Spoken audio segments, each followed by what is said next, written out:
La grâce et la paix vous sont données de la part de Dieu qui nous rassemble, de la part de Jésus-Christ qui nous aime et de la part du Saint-Esprit qui nous unit maintenant dans ce culte. Amen.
Le Seigneur de l'univers est avec nous.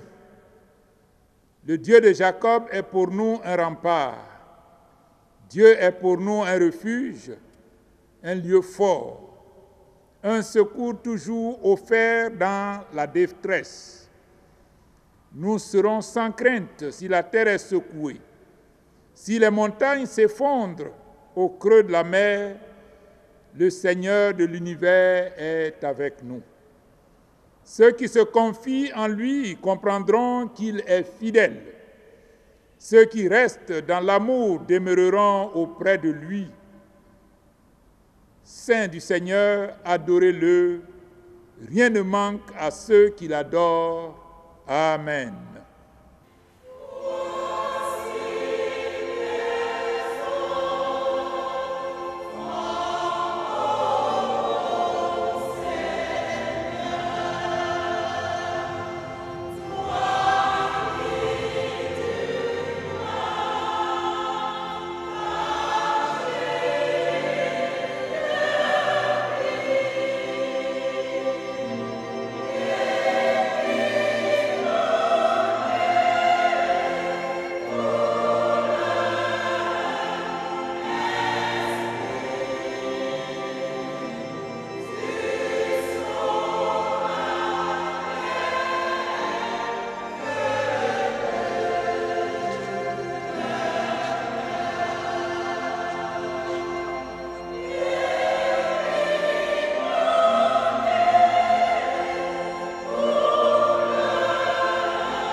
Honorables invités, frères et sœurs, nous sommes réunis ici ce matin dans le cadre de notre adoration habituelle.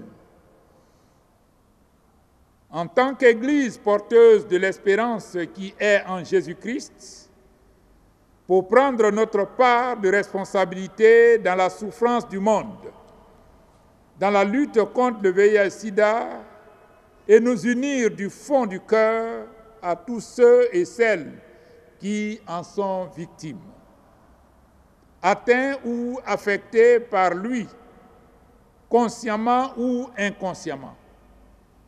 Parce que le VIH-Sida s'incruste dans le sang et s'attaque à la vie.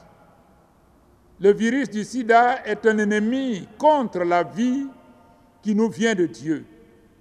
Nous devons le combattre par tous les moyens possibles, aussi bien par les armes morales que psychospirituelles, médico-physiques et matérielles. Tout en prenant conscience de ce défi important que Vital a relevé, nous nous devons de nous rendre compte, en tant que communauté, famille, individus, frères et sœurs, que nous n'avons pas toujours été à la hauteur du combat, du sacrifice et de l'amour que Dieu exige de nous pour soulager les souffrances et les peines du monde du VIH-Sida.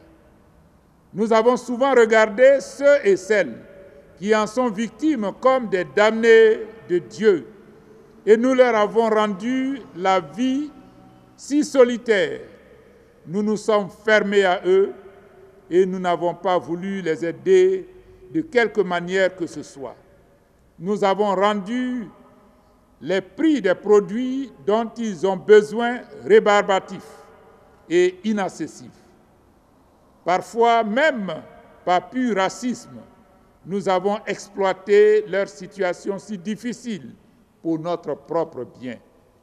Et nous-mêmes, nous nous sommes considérés comme invulnérables, bien que nos comportements ne soient pas aussi sains.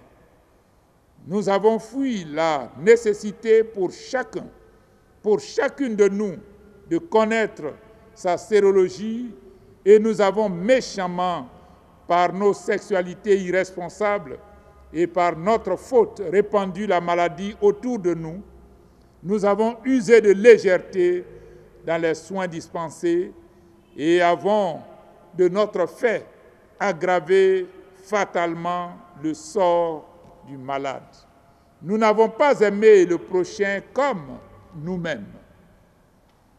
Pour tous ces manquements, pour toutes ces fautes, ces péchés, je vous prie et vous supplie, frères et sœurs, vous tous qui êtes présents, de vous joindre à moi et de vous approcher avec moi du trône de la grâce céleste pour confesser humblement nos péchés à Dieu. Seigneur Dieu, créateur de l'univers et des hommes, nous voici à tes pieds en ce jour de solidarité avec les souffrants du VIH-Sida, pour te confesser nos manquements divers. Daigne écouter nos balbutiements et nous faire la grâce, par le sang de ton Fils Jésus-Christ, de pardonner nos inconduites et nos fautes. Seigneur, pardonne-nous nos préjugés, pardonne-nous nos jugements hâtifs, nos rejets, notre manque d'amour envers nos frères et sœurs malades du sida. Seigneur, pardonne-nous notre grande suffisance de nous-mêmes, nos étroitesses, nos manques de solidarité, nos égoïsmes envers ceux et celles qui ont le plus besoin de nous. Seigneur, pardonne-nous nos comportements et nos actes à risque, nos débauches sexuelles, nos égarements dans les chemins sans issue de ce monde. Seigneur, pardonne-nous nos indifférences, nos fuites de responsabilité, nos légèretés, nos lâchetés devant la gravité du sida. Seigneur, pardonne-nous notre méchanceté. Seigneur, pardonne nos combats malheureusement fratricides autour de la recherche du médicament contre le VIH-Sida. Oui, Seigneur, pardonne-nous et aide-nous à comprendre que le VIH-Sida nous concerne tous à un même niveau afin que nous tous, séropositifs ou séronégatifs, recevions de toi la force de la vie et l'amour qui nous unissent de cœur et d'esprit contre ce virus qui menace nos vies. Merci Seigneur pour ton amour indéfectible et pour ton pardon dans le sang de Jésus-Christ. Amen.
Béni sois-tu, notre Dieu, Père de tous, pour la parole que tu nous donnes.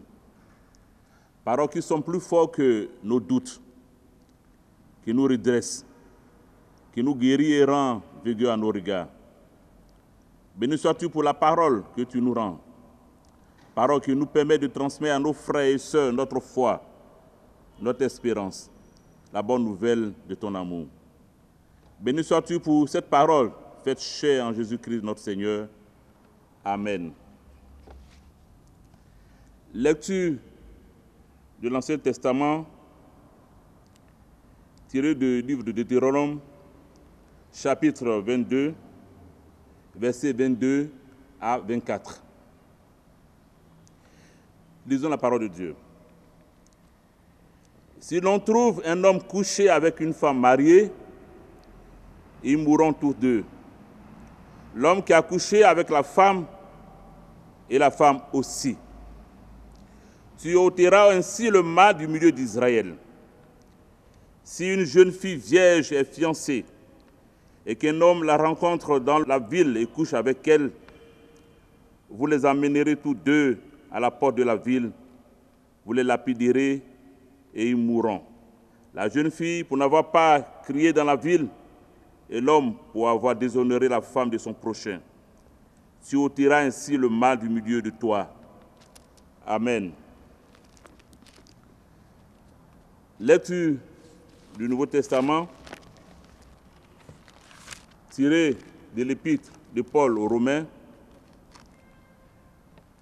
chapitre 2, le verset 1, puis nous lirons du verset 17 au verset 24.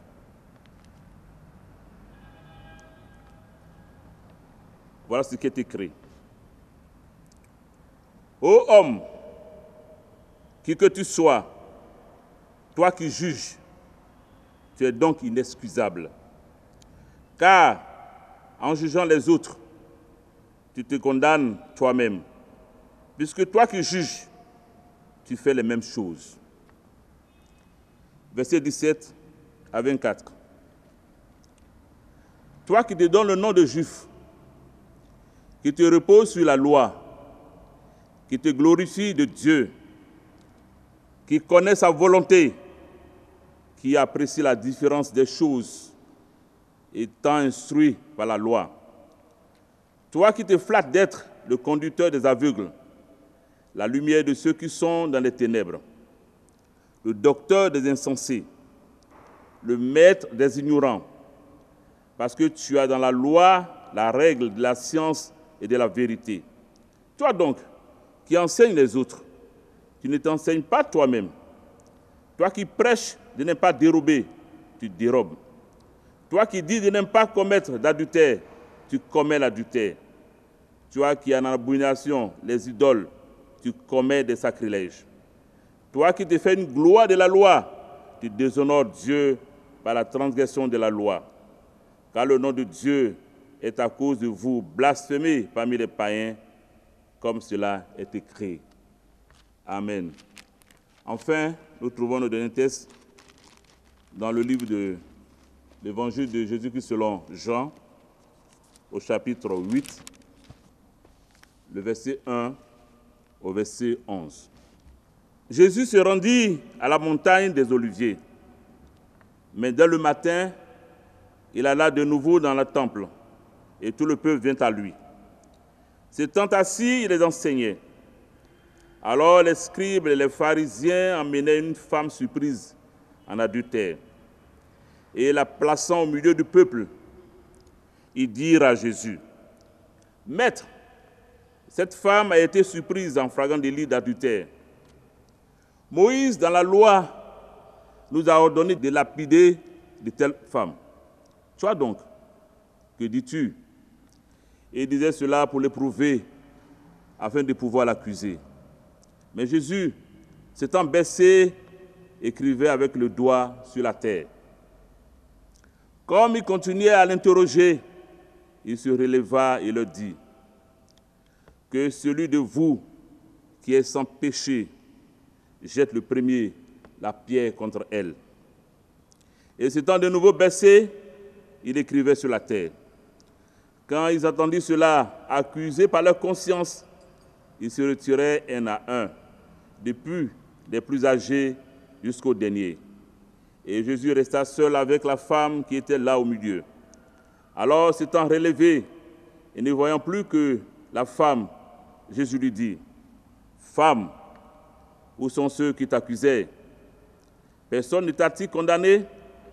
Elle répondit, « Non, Seigneur. » Et Jésus lui dit, « Je ne te condamne pas non plus.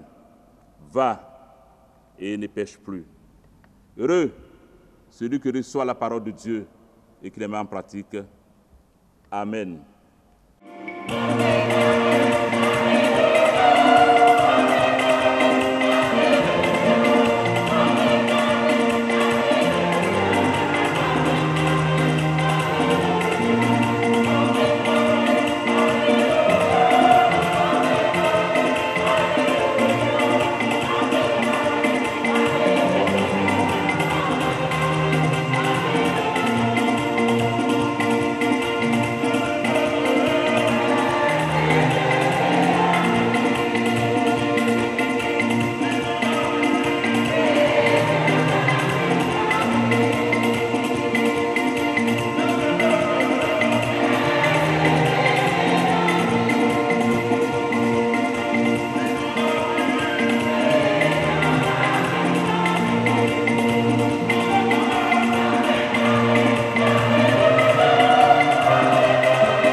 Passons maintenant à notre prédication pour dire si nous avions bien écouté la lecture, surtout du 3e texte de Jean 8, versets 1 à 11, qui sera la base de notre réflexion du jour. En ce dimanche dédié par l'Église méthodiste unie pour la lutte contre le VIH-Sida au niveau national, nous avions, frères et sœurs, fait la lecture de 3 textes. Le premier, dans Deutéronome 22, versets 22 à 24. Le deuxième, dans l'Épître de Paul aux Romains, chapitre 2, verset 1. Puis, du verset 17 au verset 24. Et le troisième, l'Évangile de Jésus-Christ selon Saint Jean, chapitre 8, les versets 1 à 11. Dans ce dernier texte, vous remarquerez que pour la même faute commise par 2 personnes, un homme et une femme, seule la femme est sanctionnée. La justice humaine, même des milieux religieux, est basée sur un principe à double vitesse. Elle frappe les faibles et couvre les forts. La raison du plus fort est toujours la meilleure, dit-on. Il y a toujours un échappatoire subtil pour se mettre à l'abri de la vérité, de la sévérité plutôt de la loi. Pour Jésus, le fort, ce n'est pas celui ou celle qui instrumentalise la loi pour se soustraire de sa rigueur. Le plus fort, c'est celui que Dieu couvre de miséricorde et de tendresse. Pour les humains, la raison du plus fort, ou dans notre cas d'espèce, le sexe, est un aspect déterminant dans la relation à l'autre, dans la considération que l'on donne à l'autre. D'où l'idée d'un sexe faible par rapport à un autre qui serait fort. Jésus surpasse toutes ces considérations et une lecture superficielle de la loi. Être juste par rapport à un autre, c'est vivre en vérité devant Dieu. Pas par rapport à une loi particulière, mais à la loi dans sa globalité. Autrement, il y a supercherie. Il s'agit de ne pas être victime d'une lecture volontairement tronquée et orientée. Par ailleurs, aucun péché n'est plus grand que la miséricorde divine. Le pardon de Dieu est plus large que la faiblesse de l'être humain. Par le péché du faible, Jésus révèle aux prétendants purs leur état de péché et invite tout le monde à la conversion. Le jugement de notre femme adultère nous révèle des manquements profonds en nous qui attendons que des situations comme celle-là pour nous manifester. La scène de la femme samaritaine dans Jean 4, versets 1 à 42, nous montre comment Jésus peut utiliser même une femme qui vivait en concubinage pour en faire son disciple et même son apôtre. Ce qui compte pour Jésus, ce n'est certainement pas la raison du plus fort ou l'état civil ou même le sexe, mais l'être de l'homme. Le plus important n'est pas le péché, mais la réponse positive à l'appel de Dieu. Ceci dit, nous verrons maintenant le contexte de notre texte. Après avoir enseigné dans le temple, Jésus se rendit sur le mont des Oliviers près de Jérusalem. Il veut retrouver l'intimité de son Père pour mieux accomplir sa mission. il y a passé la nuit. Le lendemain, les chefs juifs lui amenèrent une femme prise en flagrant délit d'adultère. Dans notre premier texte, les prescriptions de Moïse relatives au mariage stipulent qu'en cas d'adultère, les deux partenaires pris en flagrant délit devraient être lapidés à mort. Lévitique 20, verset 10, et Deutéronome 22, verset 22 à 24, notre premier texte. Cependant, les pharisiens et les scribes demandent à Jésus ce qu'il fallait faire à cette seule femme. Ils citent à tort les Écritures, notamment notre premier texte, Deutéronome 22, versets 22 à 24. C'était un piège dans lequel Jésus ne tombe pas, mais les embarrasse en leur disant en substance, oui, qu'elle soit lapidée pour avoir péché, mais que celui d'entre vous qui est sans péché jette le premier la pierre contre elle. Jean chapitre 8, verset 7. Que faut-il comprendre, frères et sœurs, de cette réponse du Seigneur Jésus? À cette question, nous nous invitons à l'écoute de la parole de Dieu. Ce récit, frères et sœurs, est l'histoire d'une femme attrapée en flagrant délit d'adultère et amenée vers Jésus pour savoir la ligne de conduite à tenir vis-à-vis de la loi. Ces accusations rompent la recherche de la présence de Dieu, du Christ, pour l'accomplissement de sa mission. Les chefs religieux demandent à Jésus ce qu'il fallait faire à la femme. Il est clair qu'ils voient en la femme un appât pour piéger Jésus. S'ils préconisaient la lapidation, Jésus apparaîtrait impitoyable. Sa réputation de compassion et de pardon serait mise en question. De plus, il se mettrait à dos les autorités romaines. Car l'exécution par les Juifs eux-mêmes de qui que ce soit était contraire à la loi romaine. Mais s'il disait de ne pas lapider la femme, il désobéissait à la loi juive. Les chefs religieux auraient alors une raison de l'accuser de transgresser la loi. L'un dans l'autre des cas, Jésus se dressait contre une loi et se discréditait.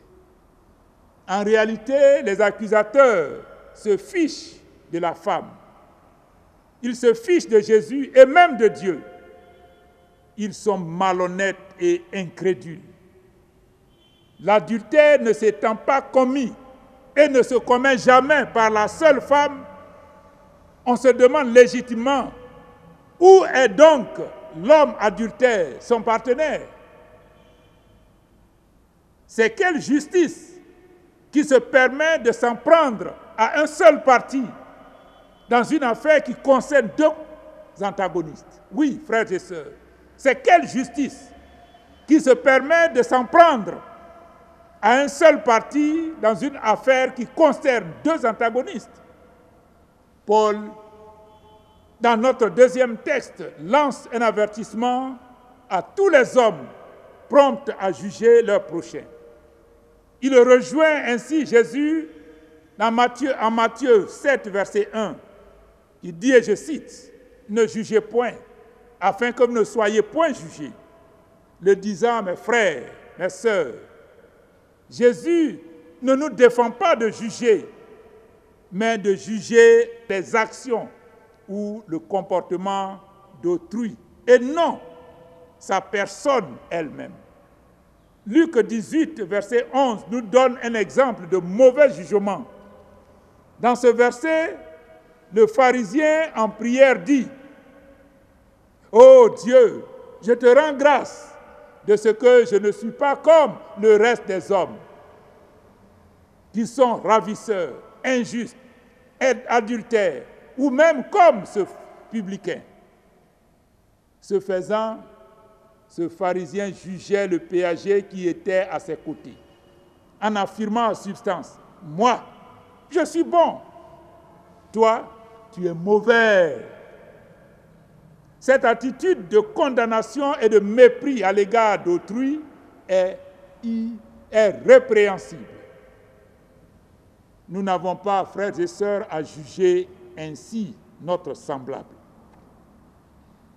Dans notre texte, Paul se limite à ses compatriotes juifs. Plus que tous les autres peuples, les Juifs, parce que peuple de l'alliance de Dieu, se croient exempts de jugement de Dieu. Ils se trompent tragiquement, car comme peuple de Dieu, ils ont la connaissance que les païens immoraux, et pour cela, ils ont une grande responsabilité. Leur jugement sera plus sévère. En jugeant les autres, ils s'excusent et négligent leurs propres péchés. Ils seront condamnés par le jugement de Dieu. Ni leur héritage, ni leur connaissance ne les protégeront du juste jugement de Dieu. En tout cas, Jésus ne tombe pas dans la mascarade digne de sorcellerie des chefs religieux. Il remet le jugement aux mains de l'accusation. Devant Dieu, il n'y a point de favoritisme ni de parti pris. Si le juste jugement de Dieu menace les païens, Dieu reste toutefois patient envers tous. Sa justice se manifestera sans distinction envers tous ceux qui font le mal, qu'ils soient juifs ou non. Jésus ne condamne pas la personne de la femme, mais son péché, d'où sa conclusion, va et ne pêche plus. Il rétablit une vérité cruciale que les accusateurs ont mise de côté dans leur interprétation de la loi, la miséricorde de Dieu. Oui, par ses paroles, Jésus libère la pécheresse, tout en l'appelant à la repentance et à une nouvelle vie. Les Juifs qui jugent et condamnent les gens au moindre détail de leurs pensées et actes sont démasqués. Ils ont accusé la femme avec des intentions ignobles et l'ont saisie de manière illégale. Ils pourraient être eux-mêmes accusés de meurtre. Tous, à l'examen de conscience, s'éclipsèrent du plus âgé au plus jeune. Que vous dit, frères et sœurs, chers auditeurs et auditrices, votre conscience actuellement pour vos conduites vis-à-vis des personnes vivant avec le VIH et autres prochains dans bien d'autres cadres? Avec cette question, nous nous posons maintenant la question, que retenir? Oui, de ce qui précède, frères et sœurs, dans le Seigneur, nous retenons que nous ne devons pas précipitamment jeter la pierre aux autres.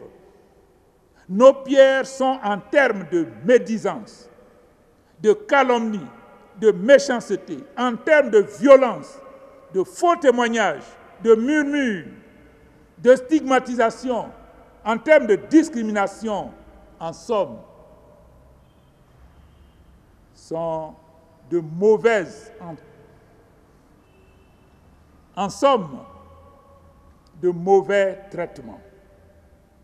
Regardons d'abord à nous-mêmes et nous verrons alors s'il y a quelqu'un qui mérite d'être lapidé, c'est bien nous. Comme quoi, quand nous doitons quelqu'un, 3 de nos doigts viennent vers nous pour dire que nous sommes triplement accusés par rapport à la seule accusation que nous portons à celui qui est en face, celle qui est en face de nous. Cependant, frères et sœurs, Jésus ne minimise pas le péché, car au dernier jour, seul celui ou celle qui se répand sincèrement durant sa vie obtiendra miséricorde et pardon. Que conclure? Oui, en guise de conclusion, nous dirons qu'aucun groupe sexo-spécifique n'a le devoir, n'a le monopole de péché. Je reprends, en guise de conclusion, nous dirons qu'aucun groupe sexo-spécifique n'a le monopole du péché. Tous ont péché et sont privés de la gloire de Dieu, nous dit Paul en Romains 3, verset 23. Les sanctions doivent être appliquées à des fins pédagogiques, c'est-à-dire des sanctions qui libèrent, des sanctions qui font prendre conscience de sa faute et s'améliorer en évoluant. Des sanctions qui valorisent et qui rendent à l'homme toute sa dignité, car la sanction pour la sanction désarticule le foyer, la famille et à la longue toute la société et la nation entière. Que celui de vous qui est sans péché jette le premier la pierre contre elle. Jean 8, verset 7. Amen.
Nous prions le Seigneur.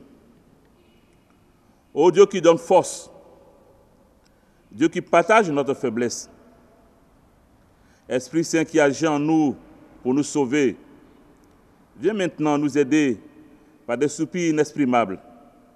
Au moment même où nous cherchons des mots humains pour te traduire nos états d'âme et de te demander ce qui nous est particulièrement cher, à savoir la vie, oui, la vie face au sida qui nous tracasse. Jésus-Christ, maître gardien de nos vies, aujourd'hui encore, comme aux temps anciens, tous ceux qui sont fatigués, chargés de trouver d'eux-mêmes le chemin, la vérité et la vie, vers toi se tournent pour te chercher et te trouver, toi qui es exclusivement le chemin, la vérité et la vie. Nous nous confions à ta bonté et nous t'amenons d'autres frères et sœurs. Comme jadis, tu t'es laissé toucher par la foi des amis, comme tu as prodigué paix et guérison. Regarde maintenant notre foi accepte sa petitesse et sa faiblesse pour délivrer le monde de ce fléau meurtrier qui est le VIH-Sida, et que ton règne vienne. Nous te nommons des êtres humains accablés de souffrance. Nous te présentons des frères et des sœurs qui, à force de douleur et de peine, désespèrent de la vie. Particulièrement ceux et celles qui se trouvent être au milieu de nous ici. Seigneur, à défaut de te toucher, touche-les toi-même et déclare leur délivrance. Nous te présentons ceux qui sont oppressés par les drames de leur passé. Nous te nommons ceux qui sont angoissés devant leur avenir incertain. Nous t'apportons ceux qui souffrent de dépression, de névrose, d'angoisse. Nous pensons à ceux qui ne savent pas ce qui est faux, ni ce qu'ils doivent prier, et qui vont de gauche à droite se confier à des féticheurs, à des devins, des charlatans, ces agents de Satan, et qui n'en tirent que déception, peine et misère.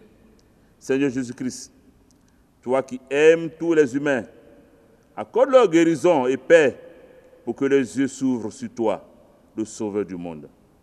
Nous te nommons ceux pour qui la lumière s'est faite ténèbres, parce qu'une vie a pris fin, parce qu'une relation s'est brisée. Toutes ces personnes affectées par le VIH, ces nombreux veufs et veuves et orphelins qui pleurent et qui pleurent. Ils sont paralysés dans leur âme et leur esprit et ne savent plus à qui nous s'adresser et se demandent s'il reste quelque sens à leur vie. Ô Seigneur, regarde-les. Ils attendent tout de toi. Agis favorablement à leur égard. Toi dont la bienveillance ne manque jamais dans la détresse. Ô Dieu, toi seul qui connais le moyen de guérir chaque maladie de notre corps, toute souffrance de notre âme. Si par notre vie, ta grâce doit devenir visible et sensible, que cela ne se réalise en nous, par nous, et s'il le faut, en dépit de nous, que ton règne arrive. Sur tous ceux qui soignent les malades, qui assistent ceux qui souffrent et accompagnent les mourants. Sur ceux qui se consacrent à la recherche médicale, nous implorons ta bénédiction. Qu'en prenant soin des êtres humains que tu leur as confiés, ils te rencontrent toi-même et te servent. Amen. Nous te prions également de soutenir celles et ceux qui sont engagés dans les services sociaux et de santé. Donne-leur de savoir décider avec justesse et intelligence pour qu'en toute chose, la valeur de la vie humaine soit respectée et que tout soit mis en œuvre pour venir en aide à ceux qui en ont besoin. Bénis ainsi dans notre pays l'œuvre du ministère de la Santé publique et de la Santé et de l'Hygiène publique, qui s'occupe aussi de la lutte contre le VIH-Sida. Bénis toutes les ONG, les bonnes volontés qui se manifestent ici et là et qui sacrifient du temps, des biens et des sommes importantes pour secourir, pour aider, pour soulager. À travers cette grande campagne engagée contre le sida, bénis aussi l'œuvre du gouvernement de notre pays, avec à sa tête le chef de l'État. Ô Seigneur, inspire les actions justes, avec comme préoccupation majeure le bien-être de nos populations, afin que, loin des troubles et du désordre, ce pays soit construit dans la paix véritable qui vient de Jésus-Christ. Seigneur, qu'il te plaise de bénir aussi l'œuvre des confessions religieuses aux côtés de l'État, et particulièrement l'œuvre de l'Église méthodiste unie Côte d'Ivoire, qui, aujourd'hui plus qu'hier, s'engage solennellement à supporter sa part de souffrance dans ce combat pour la vie. fait que cet engagement porte des fruits escomptés pour la gloire de Jésus-Christ. De crainte, il n'y en a pas dans l'amour, mais le parfait amour jette la crainte dehors. C'est ce que dit la parole. Aide-nous, Dieu de bonté, nous qui sommes tous touchés par le VIH et le sida, directement ou indirectement. Aide-nous pour que ces distinctions perdent de leur importance et que nous puissions nous rencontrer simplement en tant qu'êtres humains avec la force de l'amour.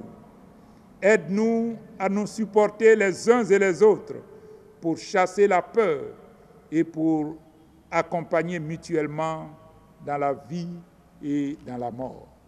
Tout cela, nous te le demandons au nom de celui qui a vécu notre vie terrestre et qui est proche et par qui chaque être humain est unique et particulièrement cher à tes yeux, Jésus-Christ, notre Seigneur et Sauveur.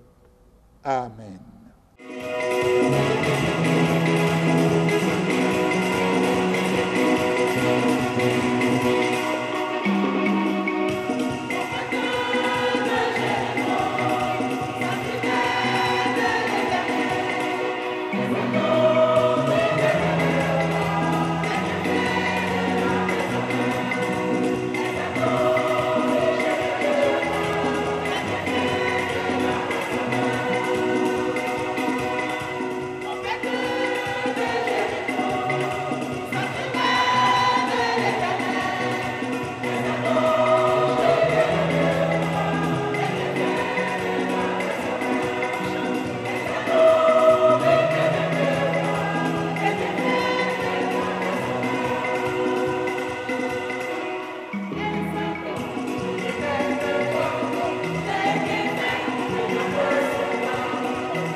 Le Seigneur n'a pas d'autre main que nos mains pour faire du bien. Le Seigneur n'a pas d'autres yeux que nos yeux pour regarder avec bienveillance. Le Seigneur n'a pas d'autre bouche que nos bouches pour dire des paroles d'amitié et de fraternité. Le Seigneur n'a pas d'autre cœur que nos cœurs pour aimer avec tendresse. Le Seigneur n'a pas d'autres oreilles que nos oreilles pour écouter les autres. Le Seigneur n'a pas d'autres compagnons que nous, frères et sœurs, pour donner le royaume de Dieu aux hommes et aux femmes d'aujourd'hui.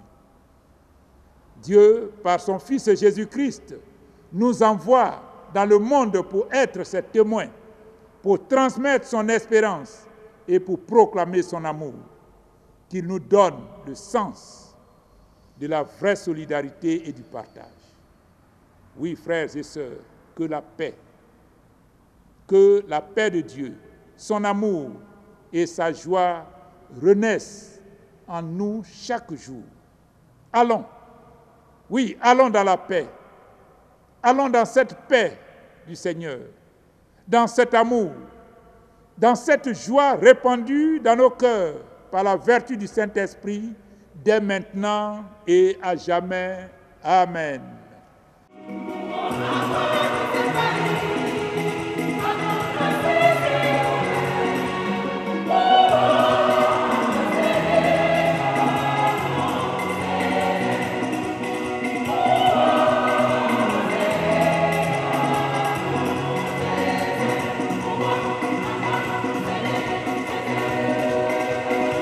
Amen.